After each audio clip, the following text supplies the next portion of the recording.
सो अगर हम सॉकेट की बात करें तो it's a interface between user body and the processes which transmit force, जो ऑफ कोर्स हमारे बॉडी से फोर्स लेके ट्रांसमिट करता है टू टर्मिनल डिवाइस या जो भी डिस्टल पोर्शन पे सेगमेंट है. So it's a kind of interface, right. अगर हम फोरआर्म की बात करें, जो क्योंकि हम बिलो एल्बो सर्किट की बात कर रहे हैं, सो जो फोरआर्म हमारा बेसिकली यू कैन सी जो मोशन होता है फोरआर्म में हमारा प्रोनेशन एंड सुपिनेशन है, right. So this peculiar feature of the forearm, that is the pronation and supination, is the function of the whole forearm length, right. And that is why it's a kind of limitation on in below elbow socket. why? क्योंकि क्या होता है, stability के लिए जो stump है उसको हम इनक्लोज कर देते हैं इनसाइड दी सॉकेट. सो जब आपने स्टम्प को इनक्लोज कर दिया सॉकेट के अंदर फॉर दिस स्टेबिलिटी, तो प्रोनेशन सुपिनेशन जो है वो हमारी हैम्पर हो गई. प्रोनेशन सुपिनेशन जो है वो हो ही नहीं पाएगा, राइट. तो अब यहाँ पे हमें डिसाइड करना होगा कि कहाँ पे हमारे लिए स्टेबिलिटी मैटर करती है और कहाँ पे हमको रेंज ऑफ मोशन को प्रिजर्व करना है.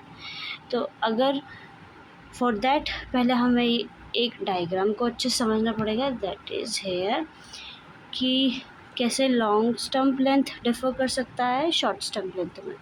सो यू कैन सी हेयर कि 0 to 10 जो हमारे ये बेसिकली इंचेस में है, ये बेसिकली हमारा इंचेस में है.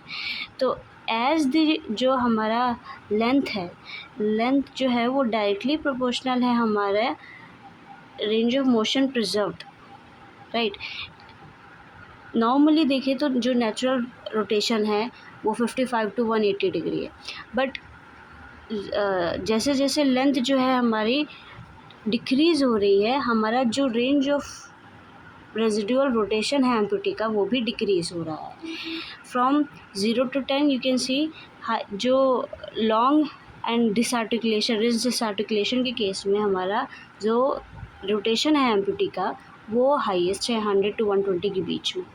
सो when we talk about long stump length, basically हमें क्या करना है वहाँ पे, लॉन्ग स्टम्प लेंथ में हमें स्टेबिलिटी को हम कहीं ना कहीं हैम्पर कर सकते हैं. हमें जो प्रोनेशन एंड सुपिनेशन है, जो रोटेशन है, हमें उसको प्रिजर्व करना है, राइट. क्यों स्टेबिलिटी को यहाँ पे थोड़ा सा हम कर सकते हैं, बिकॉज हमारे पास लेवरेज है, लीवर आर्म काफ़ी इफ़ेक्टिवली अवेलेबल है. सो देयरफॉर वी कैन कहीं ना कहीं हम उसको अफोर्ड कर सकते हैं, राइट.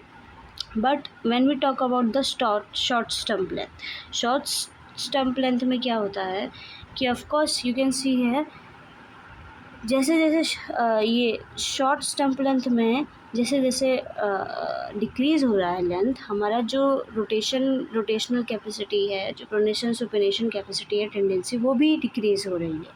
तो बेसिकली हमें यहाँ पे अब स्टेबिलिटी की ज़्यादा नीड है, क्योंकि एक तो जो लीवर आर्म है वो हमारा छोटा है, राइट. लीवर आर्म हमारा शॉर्ट है and that is Y instability ना हो, उसको अवॉइड करने के लिए, उसको प्रिवेंट करने के लिए, सो हमें लाइक स्प्लिट सॉकेट हो गया विथ स्टेप अप हिंज, इस तरह की चीज़ें ना बहुत नेसेसिटी हो जाती है, बहुत इंपॉर्टेंट हो जाती है. So for this short stump length हमें फिर स्टेबिलिटी पे ही फोकस करना है. रेंज ऑफ मोशन यहाँ पे फर्स्ट थिंग बिल्कुल डिक्रीज़ है प्रोनेशन सुपिनेशन की. सो उसको फिर यहाँ पे हमें नहीं ध्यान देना. We have to just focus on the stump length और उसकी स्टेबिलिटी को कैसे हम इम्प्रूव कर सकते हैं, राइट. क्योंकि can see elbow unit is there, तो हमें फ्लेक्शन एक्सटेंशन कितना अच्छे से हो पा रहा है. So that is why short stump length में it's very important to focus on the stability first, right. वही लॉन्ग स्टम्प लेंथ में हमें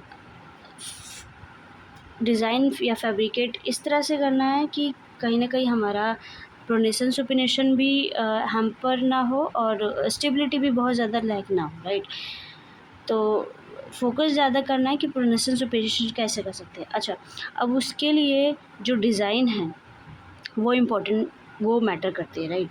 अगर आपने लॉन्ग स्टम्प लेंथ के लिए सिंपली आपने एक सिलेंड्रिकल काइंड ऑफ डिज़ाइन बना दिया, सो क्या ये जो सिलेंड्रिकल डिज़ाइन है, ये आपको लगता है कि इस प्रोनेशन सुपिनेशन तो बिल्कुल लैक करेगा ही, प्लस एक्सियल रोटेशन की टेंडेंसी इसमें बहुत ज़्यादा होती है, बहुत ज़्यादा एक्सियल रोटेशन होगा, राइट।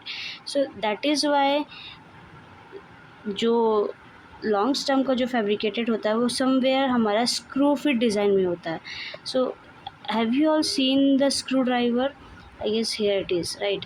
स्क्रू ड्राइवर का जो आप शेप देखो, डिस्टल और प्रॉक्सिमल एरिया, डिस्टल पे हम क्या करते हैं, बिल्कुल डिस्टल एरिया पे बिल्कुल टेपर्ड है और वही प्रॉक्सिमल पे सिलेंड्रिकल एरिया है।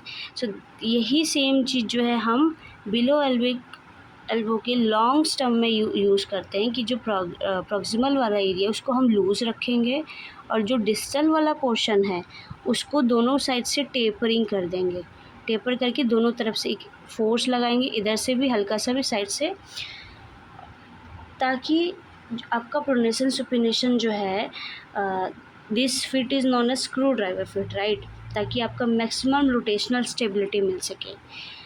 जब आप डिस्टल पोर्शन पे यहाँ से फोर्स लगा रहे हैं और साइड से फोर्स लगा रहे हैं, तो यहाँ पे आप बेसिकली एक स्नग फिट प्रोवाइड कर रहे हैं, और ये प्रॉक्सिमल पोर्शन पे आप जब लूज़ फिट प्रोवाइड करेंगे तो आपका जो प्रोनेशन सुपिनेशन जो स्टम्प करेगा उसकी टेंडेंसी काफ़ी अच्छी रहेगी।